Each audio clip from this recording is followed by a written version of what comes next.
Hey, and welcome back, everybody, to this special part two episode of our Game Day Investments podcast. Today, we're going to go over our predictions that we had made in the last episode and kind of talk about real quick what we saw, whether we were correct or incorrect.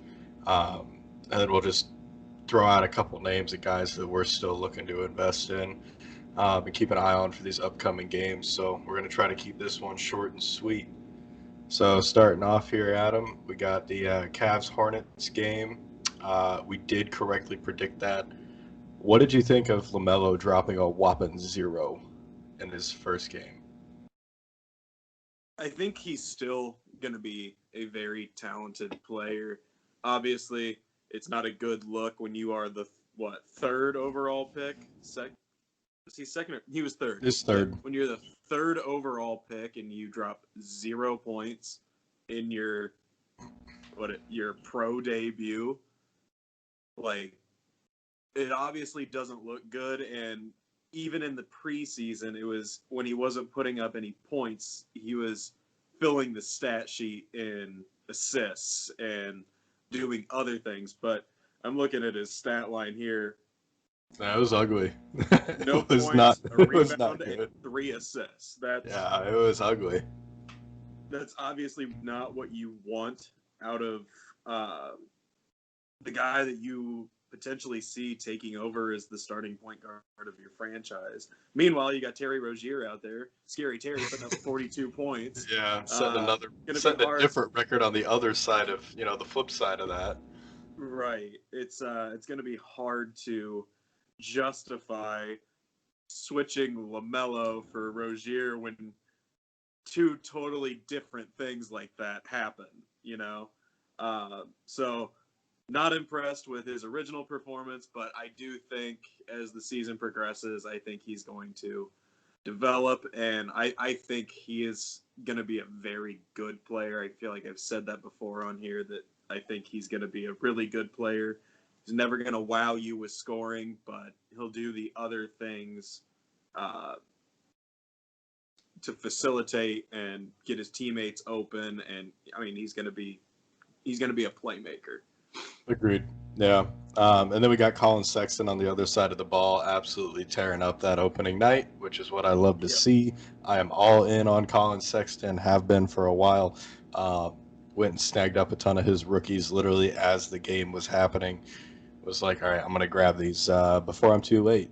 So Darius Garland had a pretty good game as well. He did. Yeah. 22, 6, and 6. So then we got the Pacers and Knicks. Not a whole lot to say about any individual players other than like RJ Barrett had a really good game. We did correctly predict that one as well, that the Pacers were going to take that. Yep. Then we got the Heat and Magic. We were incorrect. We had said that the Heat were going to win. Magic ended up winning. They came out and played strong, and I felt like the Heat didn't do what they needed to do. So yeah, Aaron Gordon had himself a nice game. I like to see that. I like Gordon. Yep. Then we got the 76ers and the Wizards. We were correct on that prediction that the Sixers were going to win. Barely pulled it off. Barely, yeah, they win barely. Nonetheless. Hey, a dub's a dub on the stat sheet. Yeah. And I didn't really have any picks from any of those teams that I was really keeping a hard eye on. No. So we'll jump on to the New York. I'm kind of keeping New York. I'm kind of keeping my eye on RJ Barrett. Yeah, no, I had said that he had a good game with the Knicks, but not. I'm talking about the Sixers Wizards matchup. Not really anything I'm looking at there. Like, because obviously Ben Simmons and stuff like that, like they're already priced where they should be. Yeah.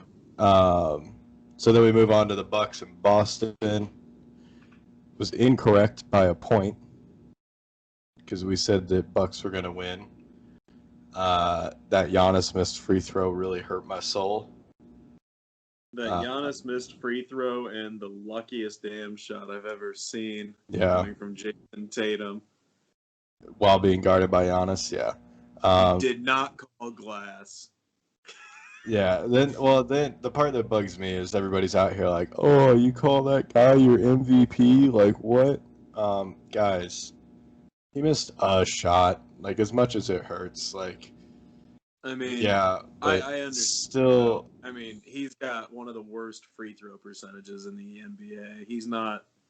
He needs to figure that out. oh, He definitely. misses. I'm not giving him I'm not giving him a pass for it by any means, but I'm just saying outside of that, he is a very dominant player. Oh, absolutely. All right, so then we'll move on He to still put up 30-something points, right? yeah, I think 33, 32, 33. 35, 13, and 2. Yeah. Still dropped a double-double. So, then we got the Pelicans, Raptors. Oh, real quick, on the Bucks, real fast. Dante DiVincenzo's been playing pretty well here and there. He has. We'll say He's been doing pretty well. His snippets where he's been on a shooting stint, he's been solid. Yesterday, in the first half, he had 13. I was hoping he could continue pushing through that. He did kind of plateau there, though. But I think he's still developing. It's a huge boost for him this year because he finally got put into the starting lineup. Yeah. So he's finally getting those bigger getting more minutes. I think he's gonna be really good this year. Yeah, no, I mean, like I said, it's still early. He's still developing. Just kind of a guy that I'm keeping an eye on. Then we got our Pelicans Raptors matchup. We were correct on that one. Pelicans did win. Zion's been having good games, and so has Brandon Ingram's been freaking tearing it up, man. I was just getting ready to say that he's been going wild over there. Yeah, both games. We'll talk about the next game. I was gonna say we'll talk about the Heat game. Both games, he's tearing it up. Then we got. He was feeling himself. Oh, definitely. Then we got Hawks in Chicago. I was correct. You were incorrect. You had bet on Chicago. I bet on Hawks. Yeah. I know you can't root against your own team. That's fair. I get it. Trae Young, man, set a record that first night for that prediction there. He dropped 37 and 12 shots. Yeah. Like, that's huge. So I've been all in on Trae Young for a while. I like Trae Young a lot. Dude, it's getting depressing just to look at Wendell Carter's stat lines. I don't think he's gonna stay in the starting rotation very long. No, I was watching him, and I think you're right. I think Gafford's gonna end up taking that slot. I hope he does. And then moving on to although Kobe White played pretty well, didn't he? Let me check. I believe so. Zach LaVine was their leading scorer, but no, Kobe White had 9. LaVine had 22. Markkanen 16. Patrick Williams dropped 16 though. Okay. In his NBA debut. Him and Anthony Edwards both, and James Wiseman both had great NBA debuts. Wiseman had a damn good game. Yeah, 19 and I think he had 8 rebounds or something like that. 9 rebounds. I think he was one away from a double. Anyway, so then we got the Grizzlies and Spurs. We were incorrect. We both bet on the Grizzlies. What about Ja dropping those 44 though? That was crazy. I think it's still too early. I mean, obviously in the opening week, it's too early to really see what some of these young teams are going to look like. And Memphis being as young as they are, I think they've got a lot of growth to do, but I think they're gonna be a great team this year. Obviously, it's disappointing for them to lose this game, this first game, but I mean, the Spurs put together a really good game. I mean, you got everybody in their starting lineup scored over 15 points. Yep. With 3 of them over 20. That's just hard. Yeah. Nah, and it was a fun game to watch, man. That jaw dunk, like the off the glass, The so offer, yeah. man, that was nasty. I nearly jumped off my couch watching that. I was like, "What the?" Like, it was wild. Definitely fun. Good crowd pleaser, you know. Knew he was gonna lose, but still put on a little show to say, "Hey, Yeah. I'm still a badass and I'm still here. Like, what's up?" Um, then we got the Wolves and the Pistons. Correctly predicted that barely that the Wolves were going to beat the Pistons. Uh, I was scared that that wasn't actually going to happen. I think I agreed with you on the Wolves, but I said Derrick Rose was going to drop 20, and I was off by 5 or Yeah, 15. Which, yeah, oh well. Josh Okogie got in double digits. Like to yeah. see that. Like to see that he's in the starting lineup too. So Correct. Definitely. Then we hold got on a minute. I didn't even what? notice that. D'Angelo Russell's coming off the bench. Yeah, Why? I don't know. I think they're probably either. My guess is either he's carrying some sort of light injury that they don't want to admit that he has, or they're trying to develop somebody else to be a starter and save he's his energy a little bit. he still put up 18. No, I And they know. got Ricky Rubio starting at the point guard spot. Which Yeah, I always thought D'Angelo Russell was a point guard, but they've got him listed as a shooting guard. And when you look at their lineup, this is wild. They had is it Malik Beasley starting? Yeah, Malik Beasley starting at shooting guard. Then they've got Jarrett Culver, the guy they drafted last year at shooting guard. Then they've got D'Angelo Russell, the guy they traded for last year at shooting guard. And then they've got Anthony Edwards, the guy they drafted this year at shooting guard. that makes zero sense. Right? Are they trying to like run one of those NBA 2K all shooting guard teams or some shit? I, yeah, I don't know. Because that's what it sounds That's like. just a little weird to me, but Yeah. okay. All right, so moving on, we got the Nuggets and the Kings. We were incorrect, or at least I was. Wild finish to the game, though. Yeah, I put down Nuggets were gonna win, but I'm glad the Kings won because actually Yeah. I like rooting for the Kings. There's a lot of guys on the Kings that I like to watch. There's a Um, lot of good players on the team. They're just on an unfortunate team. yeah, yeah, you know you got De'Aaron Fox and Buddy Hield and some of those guys over there like Right. that are fun to watch. So I am glad that I was incorrect on Yeah. that personally. Um, Buddy Hield went absolutely wild in that game. Yeah. Uh, then next we got the Blazers and Jazz, which we were incorrect. That one I am sad about. I said the Blazers were Yeah. going to win. Yeah. Um, Utah won by a lot. yeah, yeah. So it is what it is, you know. Then we got the Suns and Mavs, and you had said the Mavs. I had said the Suns.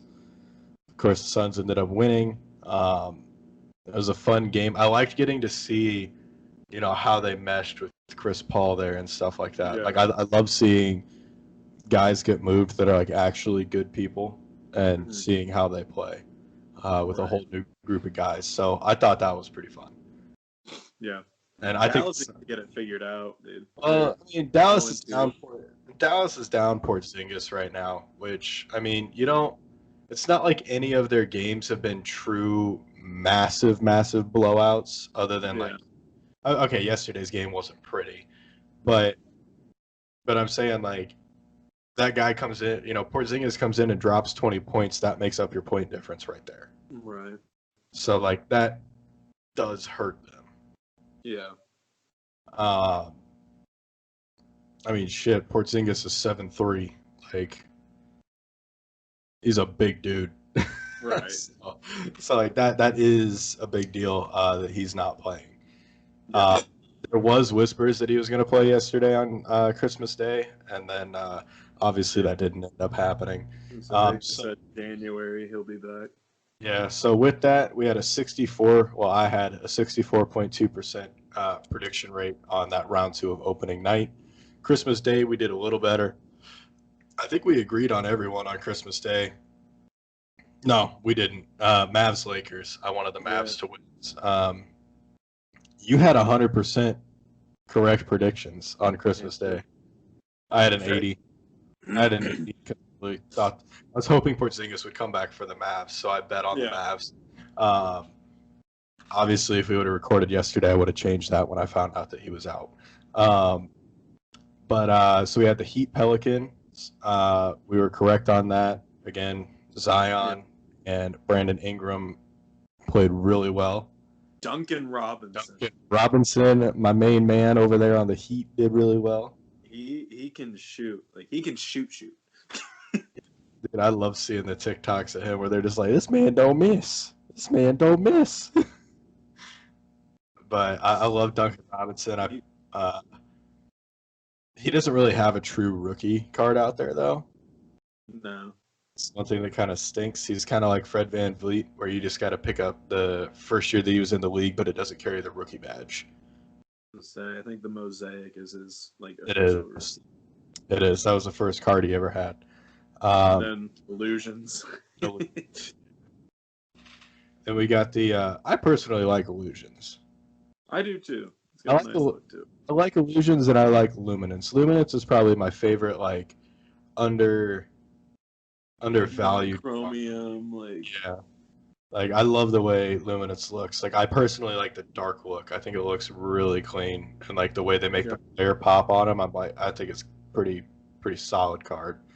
Yeah. So I picked up a couple rookies, from that set for the past couple of years. But anyway, so then we got the Bucks Warriors again. Blowout. Huge blowout. The most encouraging thing about that is Giannis only had 15 points and they still blew him out. And Bledsoe. Wait, was it Bledsoe? No, Middleton. Yeah, Middleton Middleton. dropped the one.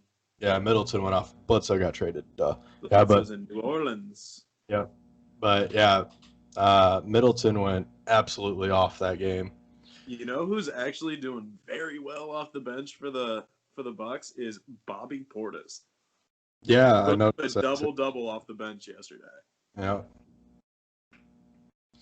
Yeah, then we had the Nets Celtics. I knew the Nets. I had a feeling the Nets were going to win. That's why obviously I bet on them. The Nets are just really, really good. Like we talked about last time, though, this is the same team that they have had, and you add KD. There's not that much change that they had to go through. So they're currently ahead of everybody else, whereas everybody else is Still learning how to play. Serious alterations in their lineup. So I think it's just a matter of time before everybody else catches up. Yeah. Yeah, then we got the Mavs Lakers, and obviously the Lakers came out with a vengeance. Like I said last episode, one of two things was going to happen. They were either going to come out and continue down the path they were on, or they were going to come out pissed off and absolutely just take it out on the Mavs, like you had said. And they definitely took it out on the Mavs. LeBron James coming in there just wrecking everything in his path. Right. Then we had the Clippers Nuggets. Clippers took that one, obviously. We were correct there. And Kawhi Leonard gets the wild injury from his own teammate. We'll see, though, if that affects his next game, depending on what it was and where it was. I know you said it was his mouth. Yeah. He might still be able to pop into the next game. It's true. Dude, Bull, come on. What? Bull put up 0-0-0 and went 0 for 1 on shooting. Missed a three-pointer, and that was his stat line for last night. Yeah, he's just not really getting much playing time. Yeah. Right you now. know who I do like for the Nuggets as just kind of like a sleeper pick kind of guy is Will Barton. Okay. I'll have to keep an eye on him. I haven't really paid much attention to him. He's coming off the bench. He's pretty good. He put up 15, 5, and 3 last night off the bench. Okay. But I don't like the Nuggets' new uniforms. They look way too much like the Jazz uniforms. Yeah, no, I agree. That's actually what I was going to compare him to when you said you didn't like him. It It'd be was like they look really like the confusing Jets. last night. I kept feeling like I was watching the Jazz last night. I'm like, oh no, this is Denver. I'm excited for some of tonight's lineup games. I didn't even see who's playing tonight. We got the Hawks and the Grizzlies play. Ooh, that'll be interesting. Yeah, I could Hawks watch a Grizz. game tonight. There is. Yeah, Hawks Grizzlies. You got. I'm excited to watch Cleveland play. I know they're playing Detroit, but I really like watching Colin Sexton. Um, and then we got the Kings and the Suns playing too. That'll be interesting. The That'll be Kings a good coming one. off that win against the words are hard. Denver Nuggets. Yeah. So with that though, we did get a percentage of 72.1% on our predictions over the last 2 days, Okay. which I'd say is pretty solid. You know, some of them were like close ones. You know, like we knew that the Bucks Celtics game could go either way. Yeah. You know, and obviously it was a 1 point difference, so like no one was really going to call Right. that with 100% accuracy. Um, Wait. Is Houston actually going to be allowed to play?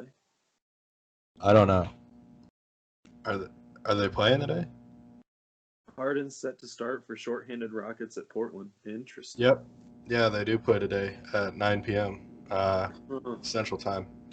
Well, Portland. so that's the thing I saw, man. I saw that everybody was asking Adam Silver why he didn't suspend Harden for breaking rules, Yeah, and he honestly. said it's Christmas time. You know, 'tis the season. He's just going to keep doing it. That's what I'm saying. I don't agree with it personally. No, he absolutely deserves to be suspended. Yeah, I don't agree with it personally. That's just me, though, I guess. Um, then we got, so now I'm just going to run through a couple quick guys, that I'm obviously keeping an eye on, and then I think we can call this show a wrap for this Okay. episode. So obviously I'm keeping an eye on Colin Sexton. Mm-hmm. Love watching him play. I'm pretty much, like I said, all in on this guy. Ja Morant, see how he continues with that streak that he just had. Keeping an eye on Buddy Hield and De'Aaron Fox with the Kings, see how they continue to develop and play. Lonnie Walker and Keldon Johnson with the Spurs. Dante DiVincenzo with Bucks, and then Karis LeVert with the Nets. Those are like my top 8 guys that I'm watching and investing in as they play, and looking to move some of their stuff, because obviously, if there's one thing I've learned, you got to keep stuff moving. Even though you think it's going to go up higher, take the profit while it's there, reinvest it, just keep it moving. Yep. That's something that I'm not very good at, that I need to get better at. So, really working on that. Yeah, I feel you. I have a hard time letting stuff go. I hold on way too long. Well, it's not like that I have a hard time letting stuff go. It's just like I know, like the reason that I bet on these guys is because I have a feeling they're going to go really high. And it's Yeah. like, even though the profit's there, it's like, I want more, I want more, I want more. Like, keep going, keep going. I need to learn to just get rid of them when the profit's there. I was say, because I mean, in sports, you run the injury. There could be, or run the risk of there being an injury or something, and then just the bottom falls out entirely. Well, not even just that, man. Like, I mean, that obviously is a risk that's there, but it's just like, if I could take that profit, and flip it and turn around and invest in something else, I can keep the cash flow coming in. So now I've got even Right. more to reinvest just in general. Yeah. That $5 that I spent on a rookie that now turned into $15 after, the first game or 2 games or whatever. I can now sell that, take that 15 and reinvest it, either in that player on a different variation of a card, or on a better deal, or on a different player. Any of those options are available. Right. So that's why I'm saying, like, I need to get better at keeping products moving. Yeah, I feel you. So you got any picks you want to drop in there real quick? Just a lot of the same guys as last time. Still watching RJ. Still watching like Daniel Gafford, Josh Okogie. Uh, Keeping an eye on that Will Barton that I was talking about. Another one that I want to add is Cam Johnson with the Suns. I know they've already got Paul, Booker, and Ayton, but I mean, Cam Johnson's been playing really well. Also, he's like the third shooting option on the team, but he's a reliable shooter. So keeping an eye on him while his stuff is still relatively cheap. Um, I'm trying to think of who else. Dante DiVincenzo, I'm with you on that one. So that's all that's really worth mention right now. Okay. Well, with that, guys, thanks for tuning in to our special two-part episode here on Game Day Investments. We'll see you guys again next week, and we'll try to drop some more knowledge. So just keep trucking along, keep investing, keep watching the games, make sure you're keeping up to speed, and you guys will do all right. Thanks again for tuning in. We'll see you again next time.